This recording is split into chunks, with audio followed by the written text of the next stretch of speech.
time throughout the ages. Well, there's a little mystical surah, chapter in Quran, that is considered to be like not a black hole, but like a dynamite, potent, complete Quran in and of itself, so to speak. And that is Al-Asr. And that surah means time throughout the ages. This word means time throughout the ages. The root of it being Sadah. We'll talk about Sadah again in a few minutes. But Asr. So Asr begins 2 hours before sunset. Simultaneously, let's jump back to ancient Kim for a moment. When the sun rises every day, it becomes Ra. It remains Ra until approximately 2 hours before sunset, at which time it goes into the vestibule of Asar. The transliteration of Osiris, actually the sound of Osiris, is Asar. So that 2 hours before sunset, in our understanding in ancient Kim, the sun transformed itself into Asar. 2 hours before sunset in the religion of Al-Islam, we make a prayer called Asr.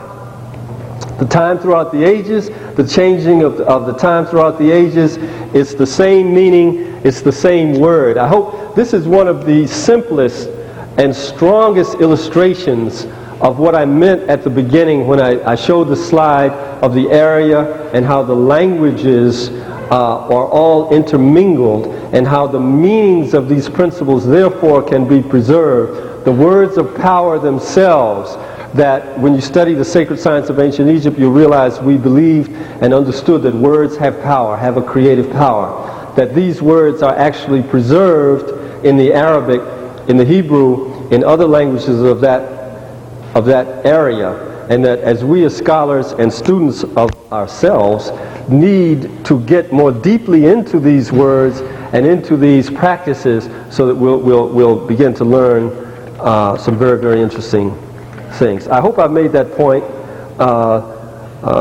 It is the structure of our book and of the research that we did. Next slide, please. There it is. Osiris, Asar, means time through the ages. Al-Asr, Al-Asr in Arabic means declining day or time throughout the ages. They are the same. Next slide. Next slide, please.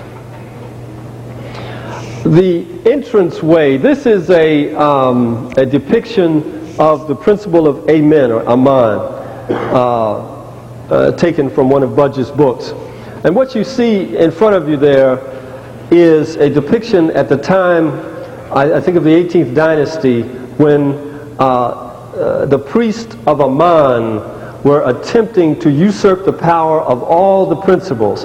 You see there every single principle represented in one way or another and put together into what appears to be a kind of a hodgepodge of everything in an attempt to make Aman the one true God. It had to do with power, it had to do with, but what happened was an imbalance throughout the civilization was setting in which one priesthood took the power of the other principles, and the divine balance that we had established for tens of thousands of years came apart. It was time for it basically to come apart. It manifested in imperialism and many other things that I believe as we study our great history we'll understand in its proper light.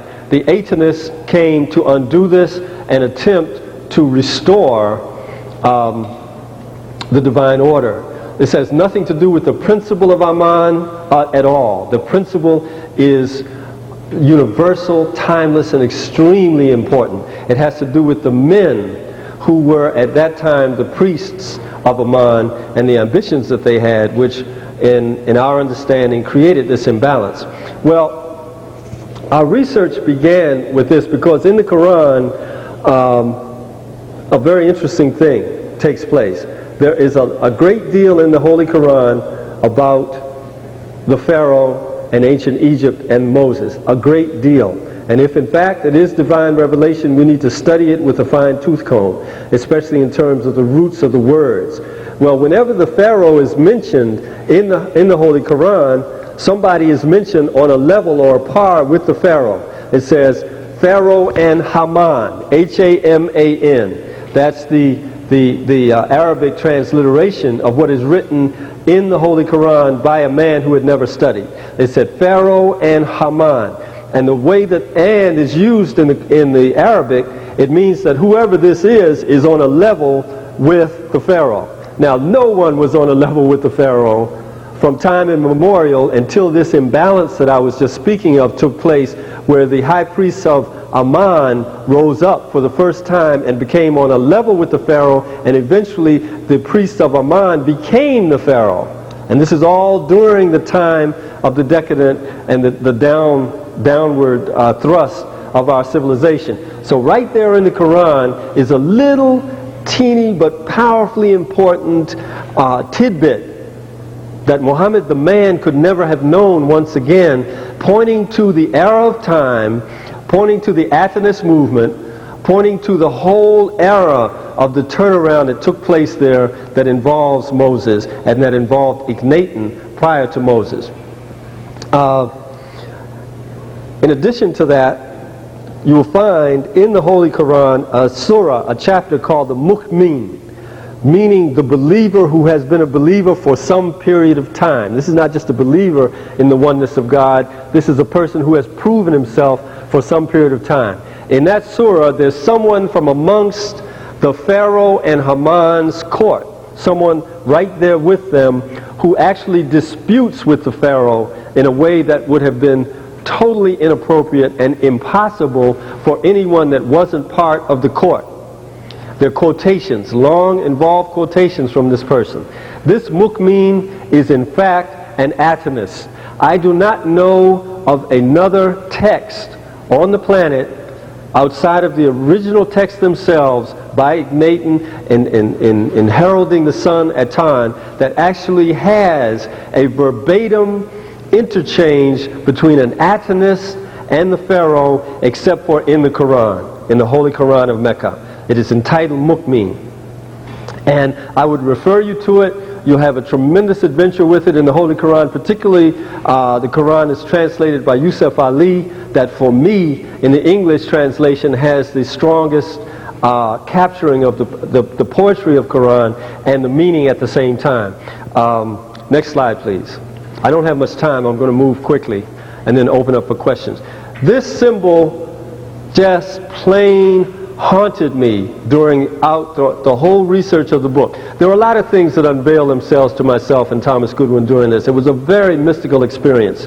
We did our research, but the deeper we went into our research, the more we started hearing and seeing. It was like something was just on the other side of a veil and just beckoned to us, and particularly around the feminine principle. And one of these things was the Ankh, and I couldn't leave it alone. And Thomas, who had been at this a much longer period of time, he was telling me, man, people have been trying for thousands of years to unravel the mystery of the Ankh. And I don't pretend to have unraveled it at all. But one of the meanings did come to me that I think is important, and I'd like to share with you today. Brother Smalls just walked in. Beautiful. Greetings. Hotep. Hotep. The Ankh itself continued to speak with me. And of course we know from the text themselves that one of the meanings for the Ankh is water. Another of the meanings of the Ankh is